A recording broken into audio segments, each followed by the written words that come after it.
Com tantas tragédias acontecendo recentemente, elas nos parecem atingir tão de perto e há uma preocupação constante às nossas famílias. E muitas pessoas chegam a nos perguntar se a tragédia de Suzano também pode acontecer em suas famílias. Primeiro eu vou tranquilizar em um aspecto. Com as informações que nós temos, que nos chegaram através da mídia, nós podemos descartar que seja causado por uma doença mental. Nós não estamos aqui para fazer diagnósticos do que acontece lá fora. Isso fica bem claro. O que nós vamos fazer é tentar um entendimento, uma leitura de mecanismos psíquicos que possam eventualmente levar ou explicar o que aconteceu.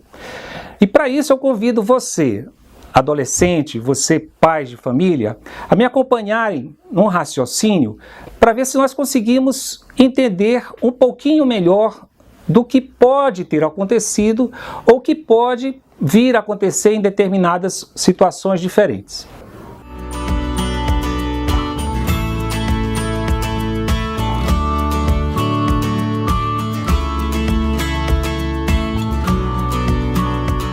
O que nós vamos discorrer, basicamente, é sobre vulnerabilidade. Mas para falar de vulnerabilidade, eu vou precisar voltar um pouquinho aqui para nós entendermos algumas outras coisas para chegar neste assunto. Quando nós estamos sendo gestados na barriga da nossa mãe, nós temos todo o conforto, nós não passamos frio, não passamos fome, nós estamos num sentimento que a gente pode dizer um sentimento oceânico, rodeado por aquele mar de líquido e conforto. Quando nascemos, nós somos praticamente expulsos daquele paraíso. À medida que nós vamos crescendo e amadurecendo e nos tornando autônomos, mesmo quando mais velhos, a gente tem um desejo inconsciente, irreal, imaginário, de voltar a sentir aquele prazer que nós sentimos quando estávamos na barriga de nossa mãe.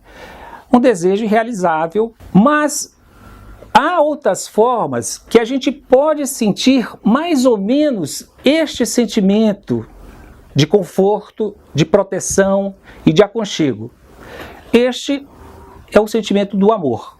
A gente aprende o primeiro contato nosso com a mãe, pelo aconchego, por ela de dar de mamar, pelo seu calor. Isso nós vamos aprendendo o mecanismo de sentir o prazer de estar perto de uma pessoa. E à medida que a gente vai crescendo e se desenvolvendo, nós vamos nos separando de nossa mãe e vamos passando a pertencer a determinados grupos. E o primeiro grupo que nós pertencemos é o da nossa família.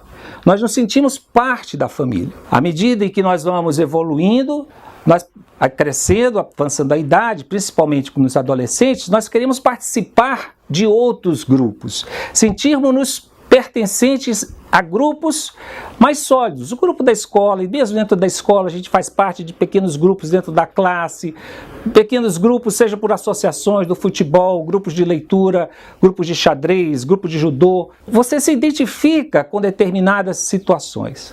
Agora pensem comigo.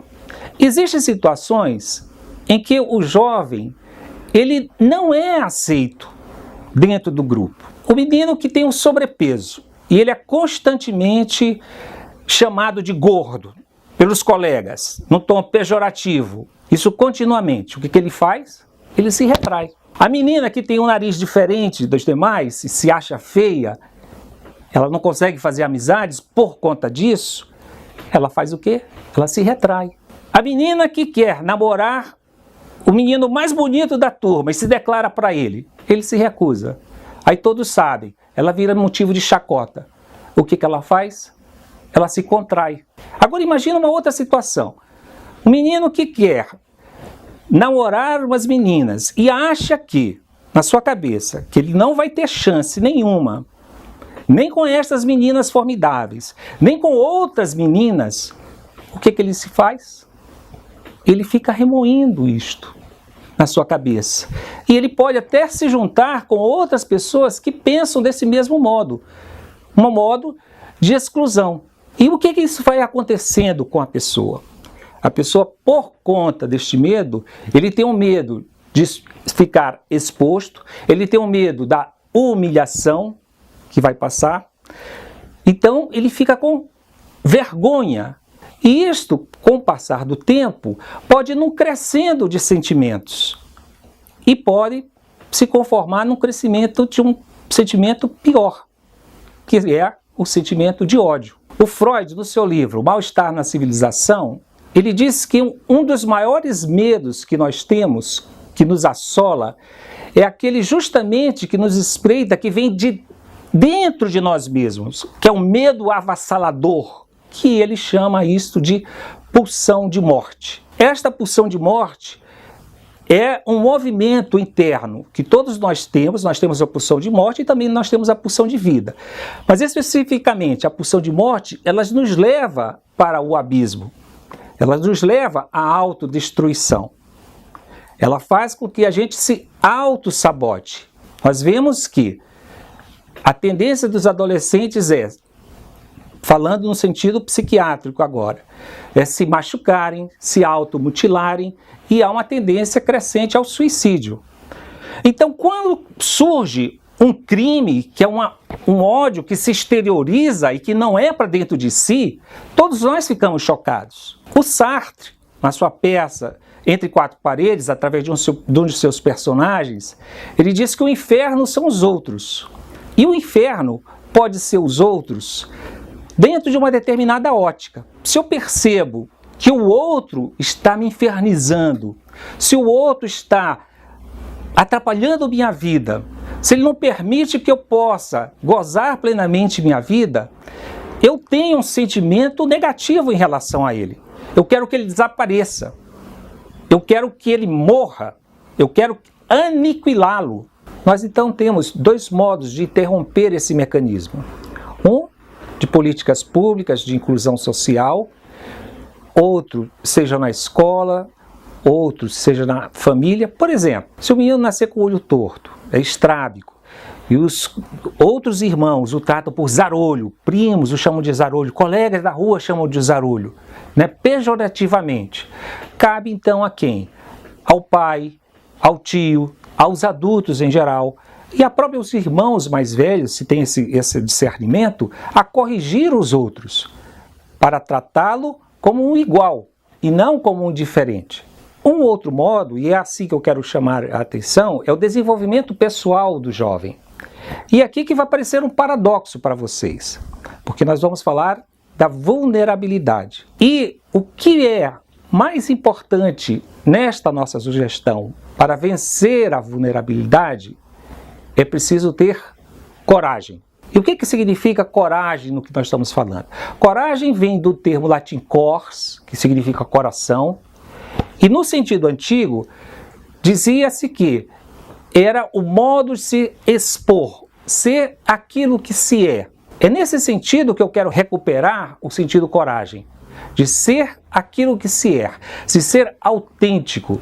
Nós temos diversos exemplos na nossa história de que houve superação de diversos grupos de vulneráveis. Exemplos são os negros, que conquistaram um espaço que antes não eram tidos. Eles eram humilhados, eram excluídos. Hoje são tidos iguais, como deveriam ter sido sempre tratados. Nós temos exemplos de pessoas que foram consideradas mentalmente inaptas e que de repente deram grandes contribuições para a humanidade em termos de ciência. Nós temos grandes exemplos de pessoas com deformidades, deficiências físicas e que demonstraram uma capacidade de superação que deixou todos nós de boca abertos.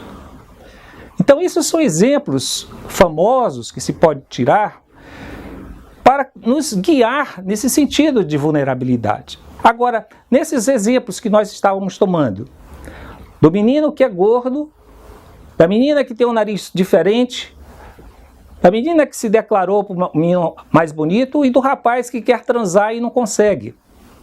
Vejam só, o que eu estou buscando, tentando mostrar para vocês, é que estas coisas nós vamos aprendendo normalmente na vida, mas é se expondo. A gente vai se expor. E ao se expor, nós vamos cair muitas vezes na chacota, no ridículo, e no sentimento de humilhação. Não há outra forma de se sobrepor isso sem passar por essas fases.